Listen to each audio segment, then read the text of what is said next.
What a fight. Now, I'm not going to waste any time. Let's get into it. Alexander Volkanovski, Brian Ortega, one of the best featherweight title fights we've ever seen. One of the best fights I've seen in recent memory.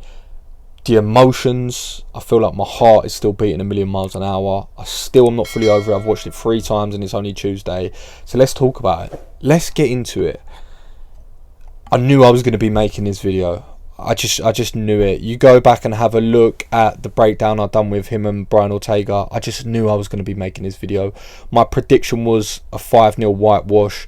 Maybe he nicked a round, which was pretty accurate. I think maybe he had a conversation about the 5th, but even that, I think it was a pretty clean sweep.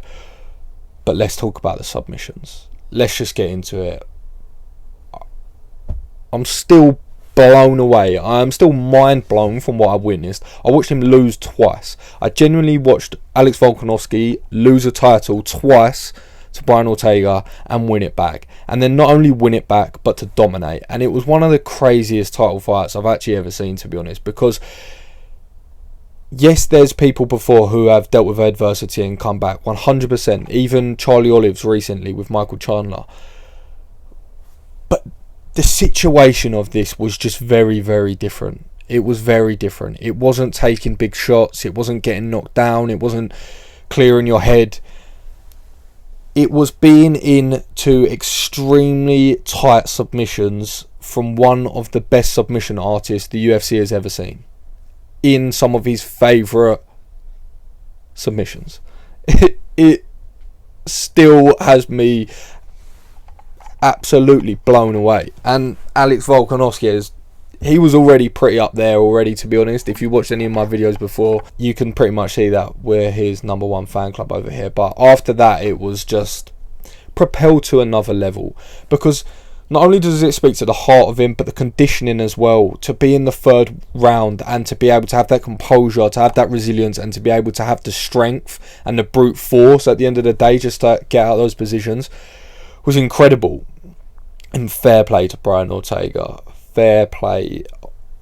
At no point did I ever back him to win this, but I never doubted his heart. And even though I had a 4th round stoppage, which, let's be honest, and yes, I had money on that, which, let's be honest, I have a right to grumble about, because when he wasn't answering the messages clear and he was saying what number and he was looking around, like, he didn't know what day of the week it was. He got helped back to his seat. That's also not allowed.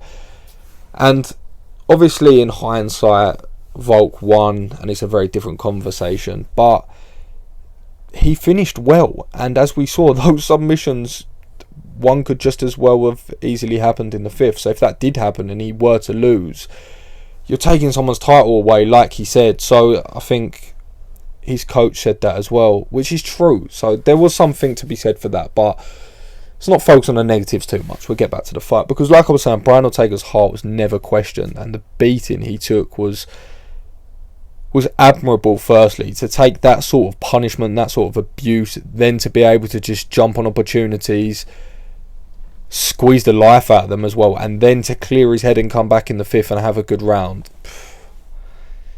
He took some brutal shots for a brutal pace. And I definitely do think he's got better, and I definitely don't think a title for him down the line is ever out the question. I mean, look, he came pretty close, and he's always... It's like a knockout artist. It's the same thing when you're that good with your submission game. Someone's only got to have their head in the wrong place for a split second, and he pounced on it. And that's what, if I go back to what I was saying before, he's one of the best to ever do it at his submissions as well. He had him in that guillotine, a mounted guillotine as well. It was tight. You heard Brian Ortega after saying he heard him like gaggling. You can see his little feet were panicking, and that was it. My heart sunk at that moment. I was watching, and all the realisation of him losing his title, and I thought about...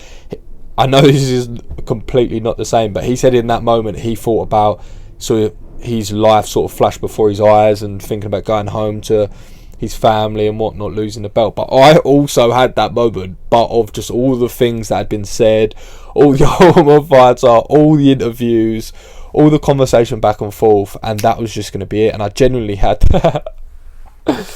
So yeah, I guess we had quite a spiritual moment at the same time. But I did. I thought it was over. Honestly thought it was over. And when he scrambled out of that, it was just outrageous. And then I can't remember what sequence it was. And then he fell into the triangle. And I just remember John Anik screaming T-City with his signature move. And it just seemed like a WWE finish. And I was like, oh no, this is all too scripted. It's all too perfect. He's going to finish him again. And he scrambled out again. And the ground and pound was just offensive, to say the least. So it was, as you can tell, it was so impressive.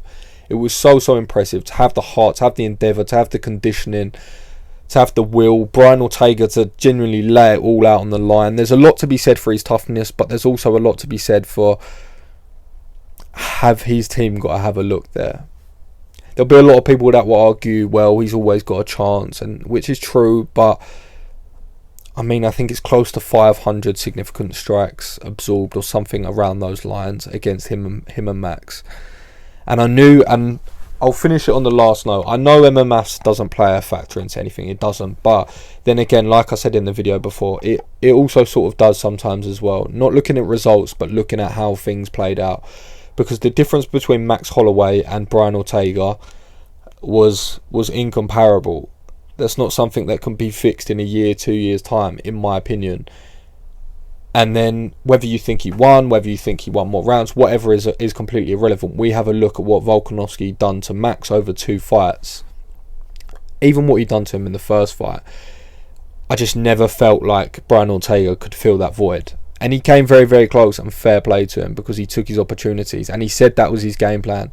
Which makes me think, did he know he was going to get a pace set on him like that? And he was eventually just going to have to take his opportunities, because that's what it sounded like. And I think that's realistic as well, because when you've got someone that's 22-1 and you've seen his recent fights, you know you're going to expect that. And especially after that Max fight, I think he was going to be clue to the fact. But caught his leg, dropped him with a jab, jumped on that guillotine. That was a roller coaster of emotions. I don't know where this leaves Volk now. He was saying about moving up to 155. Henry Cejudo's come out of the woodwork. I think it beats Cejudo, to be perfectly honest. I don't think that's a good fight. I think if you're potentially coming down to Volkanovski, that's more favourable, just because you're used to mixing up with the big boys. But if you're coming up to Volkanovski, that's not going to be great. An ex-215-pound, ex-middleweight, ex-welterweight, ex-lightweight. He's played rugby his whole life. He's used to mixing it up with people a lot stronger, a lot bigger. So I think if you're coming up to him, I think you're playing into his game. I think if I've heard Conor McGregor conversations, I think that's a terrible matchup. I don't think there's a lot of good matchups for him. And that sort of just leaves him and Max at the top of the tree. Giga comes into the conversation potentially with one very more impressive win. And I think a lot of people are forgetting to involve him. But yeah, it's exciting times for Volk. I think Max is going to win that.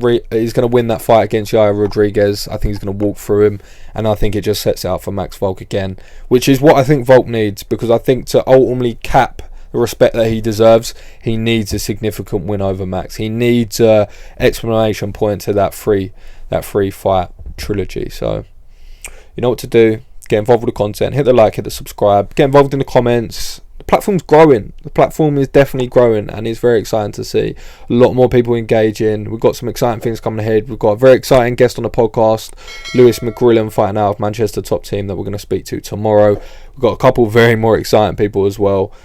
We've got one in agreement. When we get pen to paper and we announce an official date, I'll tell you, but it's a very, very exciting one, and I'm not going to say who it is, but he potentially might be fighting on the Madison Square Garden card. And an absolute legend, may I add. So I'm very excited about that one. But, like I said, don't want to jinx it. Hit the like, hit the subscribe. Take care. Enjoy the Contender Series this week. Peace.